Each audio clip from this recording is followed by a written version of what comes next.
आरुषि हत्याकांड में आरुषि के माता पिता को दोषी ठहराया गया। अदालत ने उन्हें गुनाहगार माना है। कल अदालत फैसला सुनाएगी और उसके बाद होगा देश की सबसे बड़ी मर्डर मिस्ट्री पर कल फैसला आएगा। पता चलेगा कि आरुषि के मम्मी पापा को क्या सजा मिलती है, क्या उन्हें उम्र कैद मिलती है या किसी तरह की राहत मिलती है। कल इस पर हमारी नजर होगी, लेकिन हमारे साथ कई मेहमान हैं। हम समझने की कोशिश करेंगे आखिर किस हालात में आरुषि का हुआ कत्ल, आरुषि के मम्मी पापा क्यों बन गए अपनी बेटी के कातिल, क्या ऐसा हुआ उस रात कि आरुषि की मम्मी पापा ने, जिन्होंने 14 साल तक बहुत प्यार से अपनी बेटी को पाला, उसके कातिल बन गए। इन तमाम सवालों का जवाब जानने की कोशिश करेंगे। हमारे साथ स्टूडियो में वसुंधरा पाठक एडवोकेट हैं, जस्टिस फखरुद्दीन जस्टिस हैं, हाईकोर्ट के जस्टिस रह चुके हैं, एपी सिंह हैं, चर्चित वकील जिनका आपने कई बार बयान सुना होगा, जिन्होंने किसी बयान देते हुए अपनी बेटी के संदर्भ में कहा था अगर मेरी बेटी का किसी के साथ रिश्ता हो तो मैं पेट्रोल छिड़क कर आग लगा दूंगा। मैं समझने की कोशिश करूंगा ये कौन सी मानसिकता है, क्या तलवार के केस में भी किसी ऐसी मानसिकता ने तलवार को कातिल बनाया, इस पर भी बात करेंगे। सतपाल चौधरी खाप समर्थक हमारे साथ हैं, कुछ और मेहमान बाहर से हमारे साथ जुड़ेंगे जिसमें आभा सिंह सोशल एक्टिविस्ट और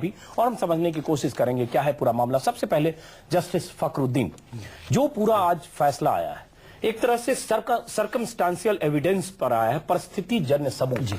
कहीं उसमें कोई एविडेंस ऐसा नहीं है, कोई विटनेस नहीं है। 4 लोग थे, 2 का कत्ल हो गया, 2 बचे हैं और उन्हें आज अदालत ने दोषी माना है। और उस क्लोजर रिपोर्ट के आधार पर जिसको सीबीआई ने सबूतों के अभाव में एक तरह से क्लोज करने के लिए क्लोजर रिपोर्ट दी, उसको चार्जशीट बनाया। मानते हैं कि पहले तो ये ऊपरी अदालत में इसी तरह से अदालत इसको कॉग्निजेंस लेगी और ये फैसला ऊपर भी रहेगा, या ऐसे कॉग्निजेबल ऐसे जो मामले होते हैं जिसमें परिस्थिति जन्य सबूत होता है, कई बार वो ऊपर अदालत नहीं मानती है उसको? नहीं, देखिए सबूत ही 2 तरह के होते हैं। बड़ा अच्छा कानूनी दृष्टि से प्रश्न पूछा आपने। एक तो आई विटनेस अकाउंट होता है और एक है सर्कमस्टांशियल एविडेंस।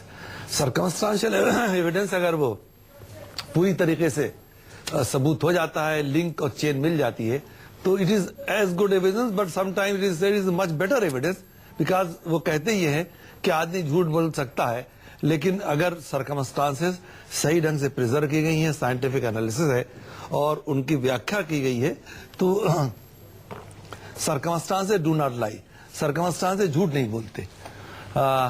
तो उस आधार पर न्याय का सिद्धांत है। और बहुत से केसेस में चश्मदीद गवाह जिसमें नहीं होते, उसमें सर्कमस्टांशियल एविडेंस पर विचार किया जाता है, उस पर सजा होती है। सुप्रीम कोर्ट तक बहुत केसेस बहाल रहे हैं और उसमें ऐसा, बल्कि कानून में दोनों गुंजाइश है। चलिए, वसुंधरा मसूदी एडवोकेट हैं, आपने पूरे मामले को समझा है जिस ढंग से। हम 2 पहलू हैं। एक पहलू है कि कोर्ट ने क्लोजर रिपोर्ट को चार्जशीट की तरह माना और कोर्ट ने उन्हीं को सबूत माना जिसको सीबीआई ने शुरू में सबूत नहीं माना था। उस पर हम फैसले पर बात करेंगे, लेकिन एक पहलू यह है कि सीबीआई ने अदालत में जो गवाही के दौरान या हियरिंग के दौरान सीबीआई के आईओ ने कहा कि माफ करें, तलवार ने आपत्तिजनक हालत में हेमराज के साथ अपनी बेटी को देखा और उसके बाद ये त्वरित प्रतिक्रिया हुई, आक्रोश में ये कुछ हुआ। तो इसका भी कोई सबूत नहीं है। पहली बात कि इसको मान लिया जाए कि यही हुआ होगा। देखिए, बहुत कॉन्ट्राडिक्टरी स्टेटमेंट्स आई हैं शुरू से। जब से ये केस सामने आया है तब से इसमें लगातार मुसलसल कॉन्ट्राडिक्शंस पर कॉन्ट्राडिक्शंस आती गई हैं। अब ये कह देना कि साहब उन्होंने ये बात कही थी कि क्योंकि उन्होंने आपत्तिजनक सिचुएशन में आरुषि को देखा, उसके ऊपर मुझे बहुत डाउट है, क्योंकि ये थ्योरी जो है ये ऑलरेडी नकारी जा चुकी है। इस थ्योरी के लिए भी उनके पास कोई एविडेंस नहीं है, उनके पास कोई एविडेंस नहीं है इस चीज को साबित करने के लिए कि हेमराज उस रात उस वक्त आरुषि के कमरे में था। तो मैं जस्टिस साहब की बात को ही एक थोड़ा सा और रूप देना चाहूंगी कि जहां पर हम सर्कमस्टांशियल एविडेंस की बात करते हैं, सुप्रीम कोर्ट बहुत कैटेगोरिक है, सुप्रीम कोर्ट बहुत साफ है। वह कहता है कि हाँ, सर्कमस्टांशियल एविडेंसेस के ऊपर इस किस्म की सजा या कॉन्विक्शन करना बेहद मुश्किल है। लेकिन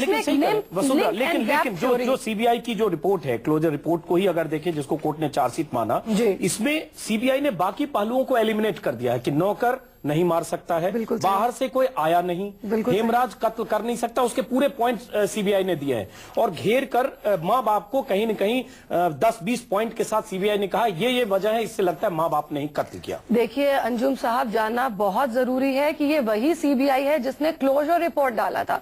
और मैं आपको बता दूं, ये जो मसला आगे चला था, ये मसला इस क्लोजर रिपोर्ट को कन्वर्ट किया गया चार्जशीट में, तब आगे बढ़ा। और क्लोजर रिपोर्ट में सीबीआई ने खुद इस बात को माना है कि इनफ एविडेंस नहीं है इन लोगों के खिलाफ किसी भी किस्म की चीज को करने के लिए। तो closure report is something which is, जो कि case not made out kind of thing है। तो उसके आपके हिसाब से इसका मतलब ये सफिशिएंट एविडेंस नहीं ये है? सफिशिएंट उनको मेरी दोषी, नजर में अभी तक ये, देखिए हद से हद आप इसमें इनको डिस्ट्रक्शन ऑफ एविडेंस के लिए कुछ कह सकते हैं, क्योंकि मेरा ये मानना है कि जहां पर कत्ल हुआ, जिस रात को जिस बिस्तर के ऊपर, वो रूम जो है वो ड्रेसअप नहीं किया जा सकता।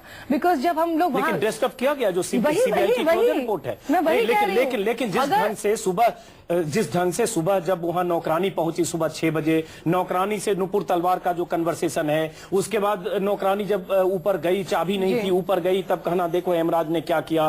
उसके बाद हेमराज के पीछे पुलिस को लगाने की कोशिश, उसके बाद तुरंत डॉक्टर तलवार का पुलिस अफसरों से जिस ढंग से बात हुई उसमें जांच की दिशा को भटकाने की कोशिश, ऐसे बहुत सारी सबूत सीबीआई मानती है जो माँ बाप को कटघरे में खड़ा करता है। कटघरे में खड़ा करना एक अलग बात है, मगर साबित करना उससे भी अलग बात है। चलिए एक बार हम आपके पास आएंगे। आभा सिंह, सोशल वर्कर, सुबह से आप लगातार इस मुद्दे पर आभा सिंह बात कर रहे हैं। जोगिंदर सिंह आपके पास भी आएंगे। आभा सिंह, आपको क्या लगता है, अब तो अदालत ने मान लिया कि दोषी हैं माँ बाप। 5.5 साल से देश में बहस इस पर चल रही थी और उसी को माँ बाप ने मारा, किसने मारा, बाहरी था या माँ बाप थे। आज फैसला आया है जो जिन सबूतों के आधार पर, जिस एविडेंस, सर्कमस्टांशियल एविडेंस के आधार पर अदालत ने दोषी माना है, आप मानती हैं, उससे सहमत हैं? देखिए, ये आज क्यों बहस चल रही है, क्योंकि पुलिस ने सही ढंग से सबूत नहीं इकट्ठे किए, सही ढंग से 173 सीआरपीसी के तहत चार्जशीट नहीं प्रोड्यूस करी, इसलिए उनको क्लोजर के लिए करना पड़ा।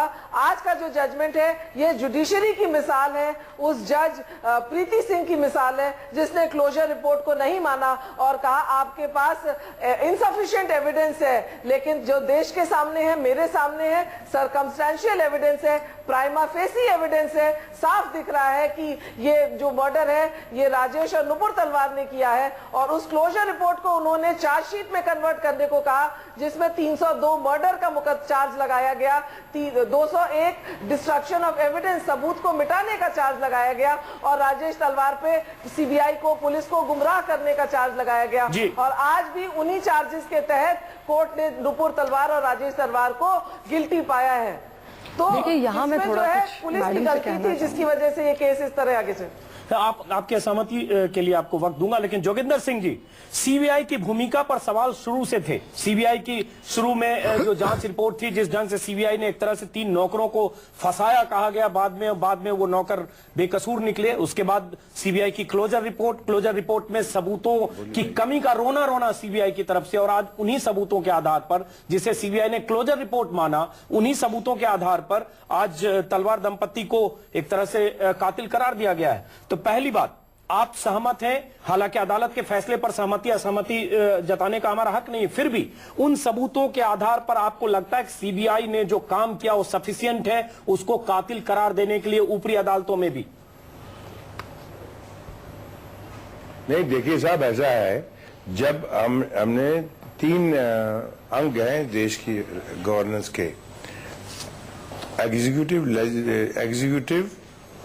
Legislative and judicial. अब जुडिशरी जो है थोड़ा हायर पेडेस्टल पे है। In all fairness they have full right, और ये जरूरी थोड़ा कि हर जो रिपोर्ट दी जाए उसको माना जाए। अब वो हर चीज जो है जज की अपनी असेसमेंट के ऊपर डिपेंड करेगी। और ये एक पैनलिस्ट कह दे जी मैं तो जज की जजमेंट को नहीं मानती, हमारे मानने या मानने से, सहमत होने या नहीं होने से फर्क नहीं पड़ता किसी की शहीद को भी, फॉर द सिंपल रीजन कि इसको दूसरी हायर अदालत इसको अपसेट कर सकती है। और चूंकि सीबीआई ने कुछ छुपाने की कोशिश नहीं की, सब जो उनके पास आया था रख दिया। नहीं, सीबीआई ने केस को खराब किया था सर। देखिए, आप मैं ये सीबीआई नहीं डायरेक्टर हैं, आप डिफेंड जरूर कर रहे हैं सीबीआई को, लेकिन सीबीआई ने केस को खराब किया था। अरुण कुमार ने 3 नौकरों को फंसा के एक तरह से तलवार दंपति को निकाल दिया था करीब करीब। वही सीबीआई की टीम बदली, फिर नतीजा दूसरा हुआ। इसका मतलब सीबीआई की जांच जोगिंदर सिंह की 2 बार हुई, दोनों बार के नतीजे अलग थे। खराब किया है। नहीं, देखिए 2 बार ये फिटनेस पे डिपेंड करता है। सीबीआई के पास कुछ जादू का डंडा तो नहीं है घुमाया और जो विटनेस सामने आ गए। तो इसका मतलब कहीं सीबीआई इनकम्पिटेंट है कि पहले किसी और विटनेस के आधार पर 3 नौकर को फंसा रही थी, बाद में किसी विटनेस के आधार पर तलवार के खिलाफ। देखिए, यहाँ पे मैं उनकी बात पूरी करने दें। नहीं देखिए, आप मैं 1 मिनट मुझे दीजिए, give me 1 minute only, I am not asking for more this thing, any case I am with you till 7:30। देखिए, इसमें फॉरेंसिक एक्सपर्ट्स की भी जो रिपोर्ट थी वो भी अलग थी, उनमें भी डिफर किया है। क्या उनको भी कहेंगे कि उन्होंने परचेज किया हुआ है? जो था उनके पास उन्होंने कोर्ट के सामने रख दिया। कोर्ट ने जब भाई डिफेंड नहीं कर रहा किसी को, मैं फैक्चुअल बात कर रहा हूं। और ये चीजें जो है, अब कोर्ट की जो है फुल राइट है, कोई भी केस सीबीआई अपने आप क्लोज नहीं कर सकती। एक बार एफआईआर रजिस्टर हो जाए, अनडिटेक्टेड है, तो वो भी केस कोर्ट के पास जाता है कि इसमें इन्वेस्टिगेशन के बाद हमें कोई इसका सबूत नहीं मिला, क्या हम इसको बंद करें? और मैंने अपने जो खुद केसेस थे कई बार, उसमें भी कोर्ट में नोटिस आया है कि ये हमें पुलिस ने लिखा है, इसको बंद कर दिया जाए, तो हम जवाब दे दें, हमें कोई इतराज नहीं मिला तो नहीं मिला।